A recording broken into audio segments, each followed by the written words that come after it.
போற சில்ட்ரன்ஸ்க்கு 3 வயசுல இருந்து 5 வயசு முடிய இருக்கிற சில்ட்ரன்ஸ்க்கு நியூட்ரிஷன் ஹெல்த் வந்து எவ்வளவு முக்கியம் அப்படின்றது அவங்களுக்கு 3 இயர்ஸ்ல இருந்து நம்ம வந்து கத்து தரணும். ஏன்னா அவங்க 3 இயர்ஸ்ல இருந்து க்ரோனப் ஆறப்பே வந்து அவங்க நியூட்ரியஸா வந்து சாப்பிட்டாங்க அப்படின்னா அவங்க ஃபியூச்சர்ல வந்து அவங்களுக்கு வந்து ஹெல்த்தியரான லைஃப் இருக்கும். ஒரு இம்யூனிட்டி வந்து அவங்களுக்கு வந்து ஹையா கிடைக்கும். அது மட்டும் இல்லாம நிறைய டிசீஸ்ல இருந்து அவங்க ப்ரொடெக்ட் பண்ணிப்பாங்க அவங்கள. 3 வயசுல இருந்து அவங்களுக்கு வந்து டீத்லாம் பல்லெல்லாம் வந்து முளைக்க ஆரம்பிச்சிருக்கும். அவங்க அப்பா வந்து சாப்பிட்ற சாப்பாடு வந்து அவங்களுக்கு ப்ரொலாங் லைஃப் ஃபுல்லா வந்து அவங்களுக்கு யூஸ்ஃபுல்லா இருக்கும். அந்த ஹெல்த் வந்து அவங்களுக்கு இருக்கும். ஸோ அதனால என்ன பண்ணோம்னா இப்போ புரோட்டீன் வந்து கொடுக்குறீங்க அப்படின்னா 3 இயர்ஸ்ல வந்து அவங்களால வந்து என்ன சாப்பிட முடியும்? சுண்டல் சாப்பிடுவாங்க, இல்ல நட்ஸ் பால் வந்து கொடுக்கலாம். எல்லா நட்ஸும் போட்டு பேச்சம்பழம் போட்டு கொடுக்கறப்ப அது வந்து ஹை ப்ரோட்டீனாகவும் இருக்கும்.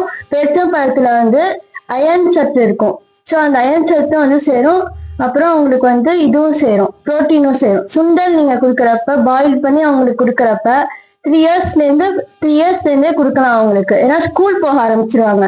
அப்ப ஸ்நாக்ஸ் பாக்ஸுக்கு வந்து இந்த மாதிரி கொடுத்தீங்க சுண்டல், வெஜிடபிள்ஸ் வந்து இப்ப இது கேரட்டு, குக்கும்பர் அந்த மாதிரி நீங்க கொடுக்குறப்ப அவங்களுக்கு வந்து விட்டமின்ஸ் மினரல்ஸும் வந்து சேர்ற மாதிரி இருக்கும்.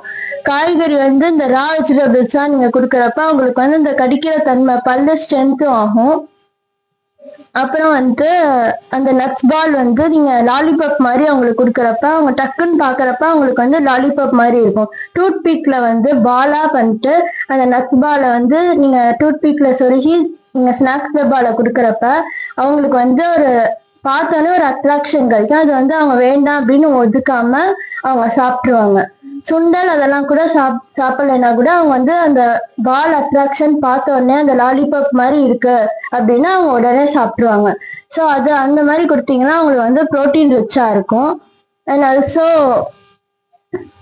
லஞ்ச் பாக்ஸுக்கு வந்து அவங்களோட ப்ரிஃபரன்ஸை வந்து நீங்க கேட்கலாம். அவங்களுக்கு வந்து இந்த காய்கறிலாம் இருக்கு அப்படின்றதும் தெரியும். அவங்களுக்கு இந்த காய்கறியில இந்த சத்து இருக்கு அப்படின்னு நீங்க சொல்லணும். உனக்கு இன்னைக்கு எந்த காய்கறி வேணும் அப்படின்னு அவங்கள்ட்ட கேட்டீங்கன்னா அவங்க ப்ரிஃபரன்ஸ்ல விட்டு நீங்க வந்து அவங்களுக்கு ஏற்ற மாதிரி செஞ்சு கொடுப்பீங்கன்னா மோஸ்ட்லி வெரைட்டி ரைஸே வந்து செஞ்சு கொடுங்க. ஏன்னா சாம்பார் ரசம்லாம் காய்கறி சாலட் அந்த மாதிரி கொடுக்கலாம். அப்படி இல்லைன்னா ஃப்ரூட்ஸ் வந்து டெய்லியுமே சேர்த்துக்கணும். அப்பதான் அவங்களுக்கு வந்து விட்டமின்ஸ் மினரல்ஸ் வந்து அவங்களுக்கு சேரணும். அந்த சத்து வந்து ரொம்பவே முக்கியம். ஃப்ரூட்ஸ் அண்ட் வெஜிடபிள்ஸ் ரெண்டுமே வந்து சேர்த்துக்கணும்.